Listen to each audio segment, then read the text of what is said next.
So আজকে আমরা আসলে Upwork এর অ্যাকাউন্ট ডিটেইলসটা নিয়ে একটু আলোচনা করব। তো Upwork এ আপনি এসে অ্যাকাউন্ট করার পরে আপনাকে যে প্রোফাইল কমপ্লিশন এর কিছু ওদের রেট থাকে 100% প্রোফাইল কমপ্লিশন এটা কিন্তু আপনাকে করতে হবে।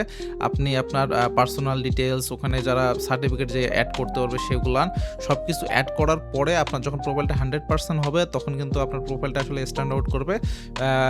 Upwork এর মধ্যে আপনাকে ওই Fiverr এর যেরকম গিগ আছে সেম ভাবেই আপনি কিন্তু Upwork এর মধ্যে আপনার যে কাজগুলান আছে এগুলান আপনি ক্যাটালগ হিসেবে অ্যাড করতে পারবেন। আপনার যে প্রিভিয়াস ওয়ার্ক স্যাম্পল আছে এটা আপনি হচ্ছে আপনার পোর্টফোলিও হিসেবে অ্যাড করতে পারবেন।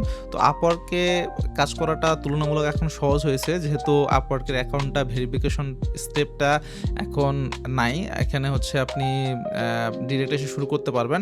কিন্তু Upwork এ যেইটা প্রবলেম আছে সেটা হচ্ছে কাজে আপনাকে কিন্তু বিট করতে হবে। তো প্রত্যেকটা বিটে হচ্ছে আপনাকে কানেক্টস আপনার খরচ হবে। সো কানেক্টসের দাম আমি যেটা দেখলাম 11 কানেক্টসে মেবি হচ্ছে $1 এর মতো। তো আপনার হচ্ছে যদি আপনি শুধু কানেক্টস খরচ করেই ফেলেন আর আপনার যদি হচ্ছে জব আপনি ল্যান্ডিং করতে না পারেন তাহলে কিন্তু সমস্যা। প্রত্যেক মাসে মেবি Upwork থেকে আপনাকে 45 কানেক্টসের মতো দেবে। তো সেইটা আপনি হচ্ছে ওই 3-4টা জবে অ্যাপ্লাই করার পরে কিন্তু আপনার শেষ হয়ে যাবে। সো আপনাকে হচ্ছে বেছে যেই কাজটা আপনি করতে পারবেন সেই কাজটা হচ্ছে আপনাকে বেছে আগে বের করে তারপরে আপনাকে কিন্তু অ্যাপ্লাই করতে হবে।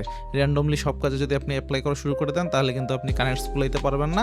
তখন আপনার কিন্তু কানেক্টস শেষ হয়ে যাবে। পরে আপনার মনে করেন যে পারফেক্ট একটা আপনি জব পাচ্ছেন কিন্তু আপনার কানেক্টস নাই। সেজন্য Upwork এ যখন আপনি জবে অ্যাপ্লাই করবেন তাহলে প্রথমে আপনাকে জবগুলানের ডেসক্রিপশনটা পড়ে ঠিকঠাক মতো আপনার যে এক্সপিরিয়েন্স আছে তার সঙ্গে যদি মিলে এইরকম একটা জব খুঁজে বের করে তারপর সেটাতে অ্যাপ্লাই করতে হবে। তো নেক্সট ভিডিওতে আমি আপনাদেরকে দেখাবো কিভাবে আসলে Upwork এ জব পোস্ট করে এবং আমি ফার্স্ট কিভাবে আমার যে Upwork এর জবগুলান সেটা হচ্ছে কিভাবে নিয়ে আসছি বিট করে আমি প্রপোজাল লেটার সহ সবকিছু আপনাদেরকে দেখাবো।